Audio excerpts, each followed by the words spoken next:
생각은 많지만 통찰은 없습니다. 하루 종일 머릿속이 시끄럽습니다. 아침에 눈을 뜨면 생각이 시작됩니다. 오늘 할 일, 어제 한 말, 내일의 걱정. 출근하면서도 생각하고 일하면서도 생각하며 퇴근해서도 생각합니다. 저녁에 누우면 생각이 더 심해집니다. 이 사람은 나를 어떻게 생각할까? 저 결정은 옳았을까? 내일은 어떻게 될까? 생각이 생각을 낳고 걱정이 걱정을 만들며 분석이 분석을 부릅니다. 머리는 쉬지 않습니다. 하지만 이상하게도 아무것도 해결되지 않습니다. 많은 시간을 생각했지만 명확해진 것은 없고 끊임없이 분석했지만 결론은 나지 않으며 계속 고민했지만 불안은 줄어들지 않습니다. 오히려 더 피곤해집니다. 머리는 과부하 상태인데 마음은 멈춰 있습니다. 생각은 쏟아지는데 감정은 느껴지지 않고 분석은 계속되는데 통찰은 오지 않으며 의식은 떠들썩한데 내면은 텅 비어 있습니다. 이것이 생각의 피로입니다. 이 시대의 피로는 일의 피로가 아니라 생각의 과잉이 만들어낸 내면의 소음입니다. 현대인은 정보의 시대에 살고 있지만 실상은 사유의 결핍 시대입니다. 끊임없이 분석하고 판단하며 생각하지만 그것은 사고가 아니라 인지적 소음입니다. 이른바 생각 중독은 생산적 성찰이 아니라 불안을 피하기 위한 인지적 도피행위입니다. 철학자 마르틴 하이데거는 잡담을 말했습니다. 잡담이란 진정한 대화가 아니라 공허한 말의 순환을 의미하는데 내용이 없는 말이 계속 반복되면서 진짜 소통을 막는 것입니다. 생각의 피로는 이것의 심리적 버전입니다. 진정한 사유가 아니라 공허한 생각의 순환이며 통찰이 없는 분석이 계속 반복되면서 진짜 감정을 막는 것입니다. 심리학적으로는 통제 환상입니다. 생각함으로써 안도하려는 무의식적 방어 기제인 것이죠. 실제로는 통제할 수 없는 것들을 생각으로 통제하려 하고 해결할 수 없는 불안을 분석으로 해결하려 하며 느껴야 할 감정을 생각으로 대체하려 하는 것입니다. 오늘은 이 생각의 피로를 깊이 들여다보려고 합니다. 왜 우리는 생각을 멈출 수 없는가? 생각이 실제로는 무엇을 회피하는가? 그리고 어떻게 진정한 사유를 회복할 수 있는가 하는 것을 말입니다. 생각 중독의 첫 번째 원인은 인지적 과잉입니다. 인지적 과잉이란 정보량이 감정 처리 능력을 초과하는 상태를 의미합니다. 뇌는 제한된 용량을 갖고 있습니다. 한 번에 처리할 수 있는 정보의 양이 정해져 있고 동시에 다룰 수 있는 과제의 수가 제한되어 있으며 견딜 수 있는 자극의 강도가 한정되어 있습니다. 하지만 현대사회는 뇌의 용량을 훨씬 초과하는 정보를 쏟아붓습니다. 이메일, 메시지, 뉴스, SNS, 회의, 업무, 관계. 끊임없는 입력의 연속입니다. 심리학자 조지 밀러는 마법의 숫자 7을 제안했습니다. 인간의 단기 기억은 평균적으로 7개 정도의 항목만 동시에 유지할 수 있다는 것입니다. 하지만 현대인은 수십 개의 과제를 동시에 다루려 하고 수백 개의 정보를 처리하려 하며 수천 개의 자극에 노출됩니다. 용량을 초과한 것입니다. 인지적 과잉 상태에서 뇌는 방어 기제를 작동시킵니다. 감정을 억압하는 것입니다. 왜냐하면 감정은 많은 자원을 소비하기 때문입니다. 슬픔을 느끼려면 에너지가 필요하고 화를 처리하려면 시간이 필요하며 불안을 마주하려면 공간이 필요합니다.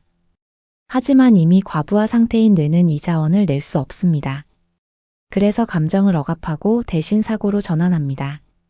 슬픔을 느끼는 대신 슬픈 이유를 분석하고 화를 표현하는 대신 화난 원인을 규명하며 불안을 마주하는 대신 불안의 해결책을 찾는 것입니다. 이것이 생각 중독의 시작입니다. 감정을 사고로 대체하는 것입니다.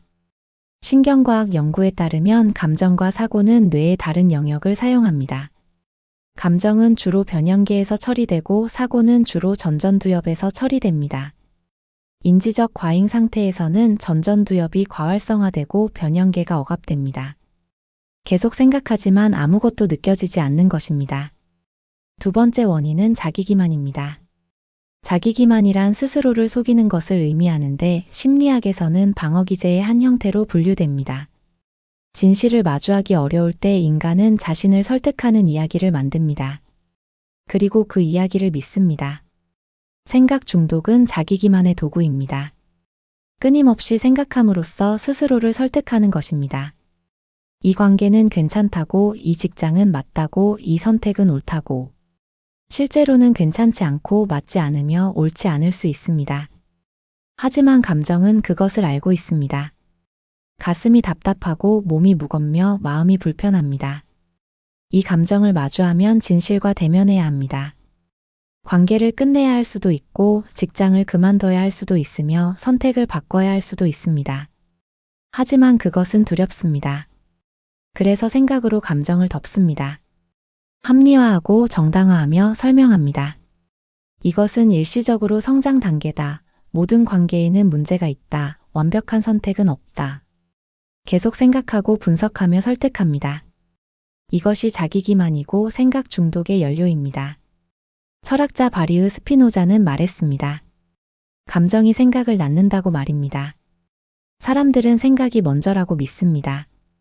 이성적으로 판단하고 논리적으로 분석하며 합리적으로 결정한다고 생각합니다. 하지만 스피노자는 정반대라고 주장했습니다. 먼저 감정이 있고 그 감정이 생각을 만들어낸다는 것입니다. 화가 나면 상대의 잘못을 찾는 생각이 나오고 불안하면 위험을 예측하는 생각이 나오며 슬프면 부정적인 해석이 나온다는 것입니다. 생각이 감정을 통제하는 것이 아니라 감정이 생각을 지배하는 것이죠. 철학자 프리드리히 니체도 비슷하게 말했습니다. 생각은 감정의 그림자라고 말입니다. 우리가 의식적으로 생각한다고 믿는 것들은 실제로는 무의식적 감정의 표현이라는 것입니다. 이성은 감정의 하인이지 주인이 아니라는 것이죠. 그래서 생각의 피로는 감정을 회피한 결과입니다. 감정을 직접 느끼지 못하니 그 감정이 생각의 형태로 끊임없이 분출되는 것입니다. 세 번째 원인은 통제 환상입니다. 심리학자 엘렌 랭어가 연구한 개념인데 인간은 실제로는 통제할 수 없는 것들을 통제할 수 있다고 믿는 경향이 있다는 것입니다. 예를 들어 복권 번호를 직접 고르면 당첨 확률이 높아진다고 느끼는데 실제로는 확률이 같습니다.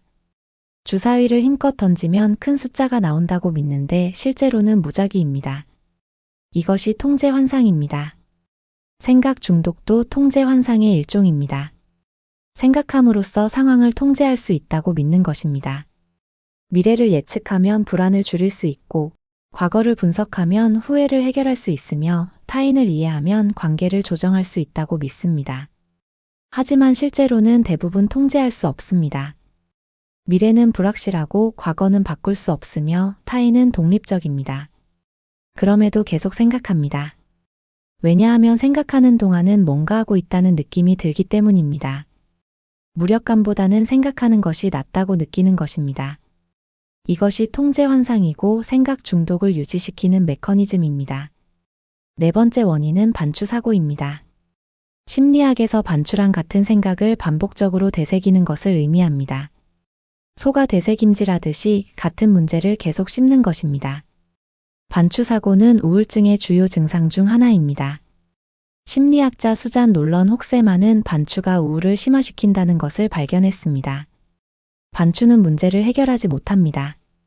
오히려 문제를 확대하고 부정적 감정을 증폭시키며 무력감을 강화합니다. 왜 이런 일이 일어났을까? 내가 뭘 잘못했을까? 이제 어떻게 해야 할까? 같은 질문을 계속 반복하지만 답은 나오지 않습니다. 오히려 질문이 더 많아지고 불안이 더 커지며 혼란이 더 심해집니다. 반추는 생각이 아니라 생각의 루프입니다. 출구 없는 미로에서 같은 길을 반복해서 돌고 있는 것입니다. 다섯 번째 원인은 완벽주의입니다. 완벽주의자는 생각을 멈출 수 없습니다. 왜냐하면 항상 더 나은 방법이 있을 것 같기 때문입니다. 이 결정이 최선일까? 저 선택이 더 나을까? 다른 방법은 없을까? 끊임없이 비교하고 평가하며 재검토합니다. 심리학자 토마스 그린스폰은 완벽주의를 연구하면서 완벽주의가 불안과 우울의 강력한 예측 변수라는 것을 발견했습니다. 완벽주의자는 실수를 용납하지 못하고 충분함을 느끼지 못하며 항상 부족하다고 생각합니다. 그래서 계속 생각합니다. 더 나은 방법을 찾으려고 완벽한 선택을 하려고 실수를 방지하려고 말입니다. 하지만 완벽은 없습니다. 항상 개선의 여지가 있고 더 나은 선택이 존재하며 실수의 가능성이 남아 있습니다. 그래서 생각은 끝나지 않습니다. 완벽주의가 생각 중독을 만드는 것입니다. 6번째 원인은 감정 회피입니다. 감정을 느끼는 것은 불편합니다. 슬픔은 가슴을 무겁게 하고 화는 몸을 긴장시키며 불안은 마음을 불안정하게 합니다. 그래서 많은 사람들이 감정을 회피합니다. 심리학에서 이것을 경험 회피라고 부르는데 불편한 내적 경험을 피하려는 시도를 의미합니다. 생각은 감정 회피의 효과적인 도구입니다. 슬픔을 느끼는 대신 슬픔에 대해 생각하고 화를 표현하는 대신 화의 원인을 분석하며 불안을 마주하는 대신 불안의 해결책을 찾습니다. 생각하는 동안은 감정을 느끼지 않아도 됩니다. 머리가 작동하면 가슴은 멈춥니다. 이것이 생각 중독의 핵심 기능입니다. 감정으로부터의 도피인 것입니다. 하지만 회피는 해결책이 아닙니다. 회피된 감정은 사라지지 않습니다. 억압되고 축적되며 다른 형태로 표출됩니다. 신체 증상, 관계 문제, 중독 행동. 감정을 회피할수록 문제는 커집니다. 진짜 사유와 인지적 소음은 다릅니다. 진짜 사유는 감정을 억누르는 도구가 아니라 감정을 해석하는 도구입니다. 하지만 우리는 감정을 느끼는 대신 생각으로 감정을 설명하려 합니다. 이때 인간의 내면은 사유의 명료함이 아니라 의식의 혼탁함으로 채워집니다. 철학자 르네 데카르트는 말했습니다. 나는 생각한다 고로 존재한다고 말입니다. 하지만 이것은 오해를 낳았습니다. 사람들은 생각이 존재의 증거이자 본질이라고 믿게 되었습니다. 생각할수록 더 존재하고 많이 생각할수록 더 깊이 있으며 복잡하게 생각할수록 더 지적이라고 믿는 것입니다. 하지만 철학자들은 이것을 비판했습니다. 마르틴 하이데거는 현존재를 말했는데 인간의 본질은 생각이 아니라 세계, 내 존재라는 것입니다. 생각하기 전에 이미 세계 속에 던져져 있고 감정하며 관계하고 경험한다는 것입니다. 생각은 그 이후의 반성이지 본질이 아니라는 것이죠. 감정과 생각의 관계를 이해하려면 신경과학을 봐야 합니다. 신경과학자 안토니오 다마지오는 감정이 이성의 기초라고 주장했습니다. 데카르트의 오류라는 책에서 그는 감정이 없으면 합리적 결정을 내릴 수 없다는 것을 증명했습니다. 전전두엽 손상으로 감정을 느끼지 못하는 환자들을 연구했는데 이들은 논리적으로 생각할 수 있지만 결정을 내리지 못했습니다. 점심 메뉴를 고르는 것조차 어려워했습니다. 왜냐하면 감정이 선호를 만들고 선호가 선택을 안내하기 때문입니다. 감정 없는 이성은 무력합니다. 끊임없이 분석하지만 결론을 내리지 못하고 계속 비교하지만 선택하지 못하며 생각만 할 뿐 행동하지 못하는 것입니다. 이것이 생각 중독의 상태입니다. 감정을 억압했기 때문에 결정력을 잃어버린 것입니다. 심리학자 유진 젠들리는 포커싱을 개발했습니다. 포커싱이란 몸의 느낌에 주의를 기울이는 것을 의미하는데 젠들리는 심리치료에서 성공의 핵심이 포커싱 능력이라는 것을 발견했습니다. 치료가 효과적인 내담자들은 추상적으로 생각하지 않고 구체적으로 느꼈습니다. 뭔가 가슴이 답답해요. 목 뒤가 긴장되는 느낌이에요. 배에 무거운 덩어리가 있는 것 같아요. 이렇게 신체 감각을 언어화할 수 있는 사람들이 더 빨리 통찰을 얻고 더 깊이 변화했습니다. 반대로 치료가 효과 없는 내담자들은 계속 생각만 했습니다. 제 문제는 아마도 어린 시절의 경험 때문인 것 같아요. 논리적으로 분석하면 이것이 원인일 거예요. 분석은 많지만 변화는 없었습니다. 왜냐하면 감정을 마주하지 않았기 때문입니다. 포커싱은 생각에서 느낌으로 초점을 이동시키는 기술입니다. 그리고 이 이동이 치유를 만듭니다. 철학자 블레즈 파스칼은 말했습니다. 마음에는 이성이 알지 못하는 이유가 있다고 말입니다. 감정은 비합리적인 것이 아닙니다. 다른 종류의 지혜입니다. 이성이 분석하고 추론하는 동안 감정은 직관하고 감지합니다. 이성이 부분을 보는 동안 감정은 전체를 봅니다. 이성이 논리를 따르는 동안 감정은 가치를 따릅니다. 둘 다 필요합니다. 문제는 현대인이 이성만 신뢰하고 감정을 무시한다는 것입니다. 감정은 약함의 표시, 통제 실패, 미성숙의 증거로 여겨집니다. 그래서 감정을 억압하고 생각만 합니다. 하지만 이것은 균형을 깨뜨립니다. 이성 없는 감정은 충동이지만 감정 없는 이성은 공허합니다. 생각의 피로는 이 불균형에서 옵니다. 끊임없이 생각하지만 아무것도 해결되지 않는 이유는 생각이 감정을 대체하려 하기 때문입니다. 슬픔을 분석으로 해결하려 하고 화를 논리로 정당화하려 하며 불안을 계획으로 통제하려 합니다. 하지만 감정은 생각으로 해결되지 않습니다. 감정은 느껴져야 합니다. 받아들여지고 인정되며 통과되어야 합니다. 심리학자 칼 로저스는 말했습니다. 역설적이게도 내가 나 자신을 있는 그대로 받아들일 때 나는 변화할 수 있다고 말입니다. 감정도 마찬가지입니다. 감정을 바꾸려 하지 말고 있는 그대로 느끼십시오. 그러면 감정은 지나갑니다. 억압하거나 분석하려 할 때 감정은 고착됩니다. 인지적 소음과 진짜 사유의 차이는 명료함입니다. 인지적 소음은 혼란스럽습니다. 생각이 생각을 낳고 질문이 질문을 부르며 끝이 없습니다. 하지만 진짜 사유는 명료합니다. 복잡한 것을 단순하게 만들고 혼란을 질서로 바꾸며 통찰을 가져옵니다. 철학자 루트비 비트겐슈타인은 말했습니다. 철학의 목적은 파리가 파리병에서 나가는 길을 보여주는 것이라고 말입니다. 파리는 투명한 유리병 안에서 계속 날아다니지만 나가지 못합니다. 출구가 보이지만 도달하지 못하는 것입니다. 생각 중독도 마찬가지입니다. 해결책이 보이는 것 같지만 도달하지 못하고 이해한 것 같지만 명확하지 않으며 계속 맴돌기만 합니다. 진짜 사유는 출구를 보여줍니다. 명료한 통찰로 미로에서 빠져나오게 합니다.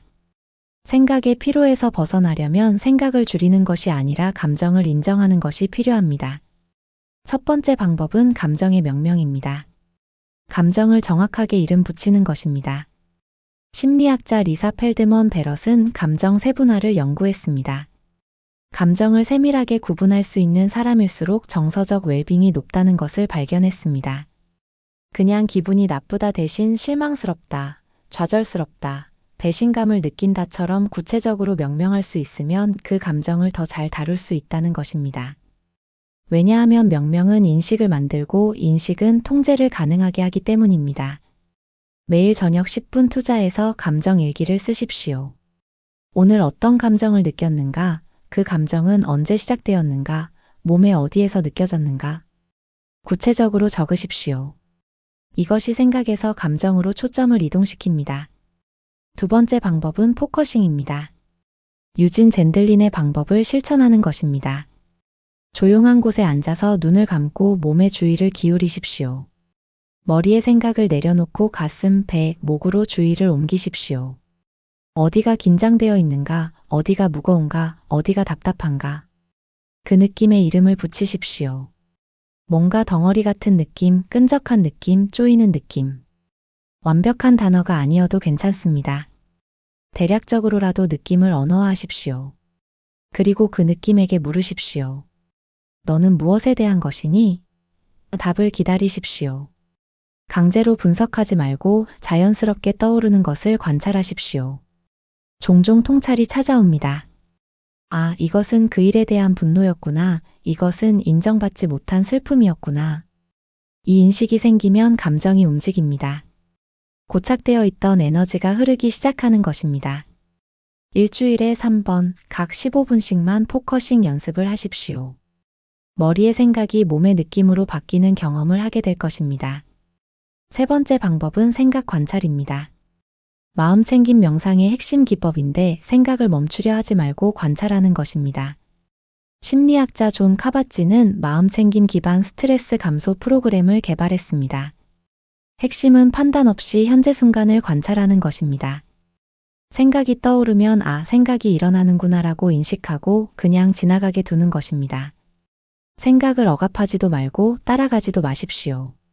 구름이 하늘을 지나가듯 생각이 의식을 지나가게 두는 것입니다. 처음에는 어렵습니다. 생각이 떠오르면 자동으로 따라가게 되고 어느새 생각의 미로에 빠져 있습니다. 하지만 연습하면 달라집니다. 생각과 자신을 분리할 수 있게 됩니다.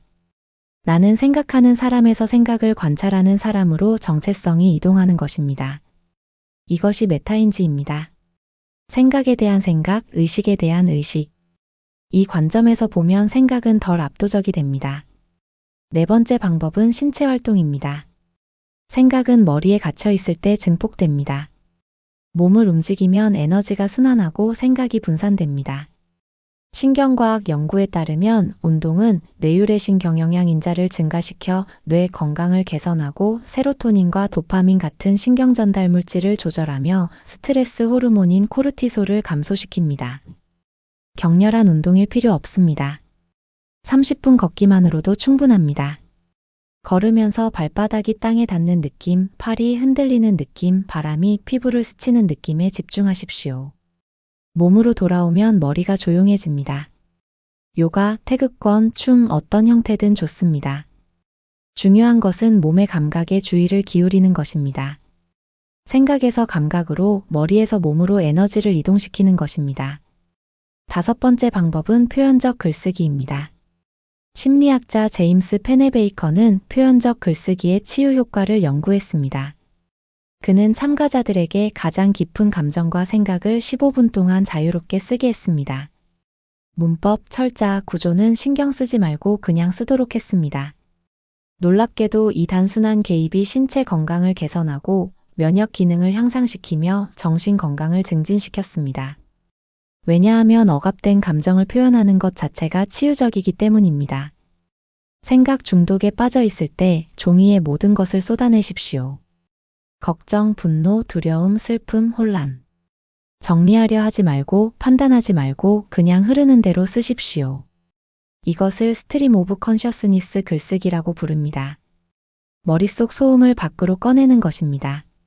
쓰고 나면 머리가 가벼워집니다. 그리고 종종 통찰이 옵니다. 쓰면서 생각이 정리되고 패턴이 보이며 진짜 감정이 드러나는 것입니다. 여섯 번째 방법은 디지털 디톡스입니다. 인지적 과잉의 주요 원인은 디지털 자극입니다. 스마트폰, SNS, 이메일, 뉴스. 끊임없는 정보의 흐름이 뇌를 과부하시킵니다. 심리학자 레리 로제는 아이 디스터번스를 경고했습니다. 디지털 기기 과다 사용이 정신 건강을 해친다는 것입니다. 주의력 결핍, 불안 증가, 수면 장애, 대인관계 문제. 매일 일정 시간을 디지털에서 분리하십시오. 저녁 8시 이후에는 스마트폰을 끄고 주말 하루는 완전히 오프라인으로 지내며 침실에는 전자기기를 두지 마십시오. 처음에는 불안할 수 있습니다. 놓치는 것이 있을 것 같고 연락이 안 될까 걱정되며 무료할 것 같습니다. 하지만 며칠 지나면 달라집니다. 머리가 조용해지고 생각이 명료해지며 감정이 느껴지기 시작합니다. 디지털 소음이 사라지면 내면의 목소리가 들립니다. 일곱 번째 방법은 완벽주의 내려놓기입니다. 완벽주의는 생각 중독의 강력한 연료입니다. 심리학자 브레네 브라운은 완벽주의와 수치심의 관계를 연구했습니다. 완벽주의는 자기 개선이 아니라 자기 보호라는 것입니다. 비판받지 않기 위해, 거부당하지 않기 위해, 충분하지 않다는 느낌을 피하기 위해 완벽하려 한다는 것입니다. 하지만 완벽은 없습니다. 항상 부족하고 항상 개선의 여지가 있으며 항상 실수의 가능성이 있습니다. 그래서 완벽주의자는 결코 만족하지 못합니다. 대신 충분함을 연습하십시오. 이 정도면 충분하다, 완벽하지 않아도 괜찮다, 실수는 인간적이다. 이런 문장을 반복하십시오. 완벽주의적 생각이 올라올 때마다 충분함으로 대체하십시오. 심리학에서 이것을 인지적 재구조화라고 부릅니다. 역기능적 사고 패턴을 기능적 패턴으로 바꾸는 것입니다. 여덟 번째 방법은 불확실성 수용입니다. 통제 환상은 불확실성에 대한 불안에서 옵니다. 미래를 예측하고 결과를 통제하며 위험을 제거하려 합니다. 하지만 삶은 본질적으로 불확실합니다. 철학자 미셸 드 몽테뉴는 말했습니다. 내 삶은 끔찍한 불행으로 가득했다. 그런데 그중 대부분은 실제로 일어나지 않았다. 우리가 걱정하는 것의 대부분은 일어나지 않습니다. 그리고 실제로 일어나는 일들은 대부분 예측하지 못한 것들입니다. 통제의 환상을 내려놓으십시오. 불확실성을 받아들이십시오. 나는 미래를 알 수 없다. 통제할 수 없는 것들이 있다. 그리고 그것은 괜찮다. 이것이 수용입니다. 수용 전념 치료의 핵심 원리인데 통제할 수 없는 것을 수용하고 통제할 수 있는 것에 집중하라는 것입니다. 미래를 통제할 수 없지만 현재의 행동을 선택할 수 있습니다. 타인의 반응을 통제할 수 없지만 내 태도를 선택할 수 있습니다. 결과를 보장할 수 없지만 최선을 다할 수 있습니다. 이것이 지혜입니다. 9번째 방법은 대화입니다. 혼자 생각하면 같은 패턴만 반복됩니다. 타인과 대화하면 새로운 관점이 열립니다. 신뢰할 수 있는 친구, 가족, 상담사와 이야기하십시오. 중요한 것은 조언을 듣는 것이 아니라 표현하는 것입니다. 말하면서 생각이 정리됩니다. 심리학에서 이것을 외재화라고 부르는데 내면의 것을 외부로 꺼내는 것입니다. 머릿속에서는 혼란스러웠던 것이 말로 나오면서 명료해집니다. 그리고 타인의 반응이 거울 역할을 합니다. 내가 보지 못했던 것을 보게 하고 내가 인정하지 않았던 감정을 확인해주며 내가 놓쳤던 대안을 제시합니다. 대화는 생각을 순환시킵니다. 머릿속에서 맴도는 생각을 밖으로 흘려보내고 새로운 생각을 들여오는 것입니다. 10번째 방법은 무의의 시간입니다. 도교의 개념인데 아무것도 하지 않는 것을 의미합니다. 현대인은 항상 무언가를 합니다. 일하고 생각하고 계획하고 소비하고 소통합니다. 빈 시간을 두려워합니다. 하지만 무의의 시간이 필요합니다. 아무것도 하지 않고 아무것도 생산하지 않으며 아무것도 성취하지 않는 시간. 그냥 존재하는 시간입니다. 매일 30분을 무의의 시간으로 확보하십시오. 스마트폰 없이, 책 없이, 음악 없이 그냥 앉아 있거나 누워 있으십시오. 지루할 것입니다. 불안할 수도 있습니다. 뭔가 해야 할 것 같은 충동이 올라올 것입니다. 견디십시오. 이 불편함을 통과하면 고요함이 옵니다. 머리에 소음이 가라앉고 마음이 깨어나며 존재 자체가 느껴집니다. 철학자 헨리 데이비드 소로는 말했습니다. 진짜 사치는 아무것도 하지 않아도 괜찮다는 것을 아는 것이다. 생각이 많다는 건 깊다는 뜻이 아니라 불안하다는 신호입니다. 생각의 피로를 줄이려면 생각을 줄이기가 아니라 감정을 인정하기가 필요합니다. 진짜 사유는 머리가 아니라 감정을 통과한 의식에서 나옵니다. 철학자 쇠렌 키르케고르는 말했습니다. 문제는 생각하는 것이 아니라 존재하는 것이다. 생각만 하고 존재하지 않으면 머리는 가득 차지만 마음은 비어있게 됩니다. 반대로 감정을 느끼고 존재하면 머리는 조용해지지만 마음은 살아납니다. 생각을 내려놓으십시오. 감정을 느끼십시오. 몸으로 돌아오십시오. 현재에 존재하십시오. 이것이 생각의 피로에서 벗어나는 길이고 진정한 사유를 회복하는 방법이며 머리와 마음이 함께 살아있는 상태로 돌아가는 것입니다. 당신의 머리는 쉴 자격이 있습니다. 그리고 당신의 마음은 깨어날 권리가 있습니다.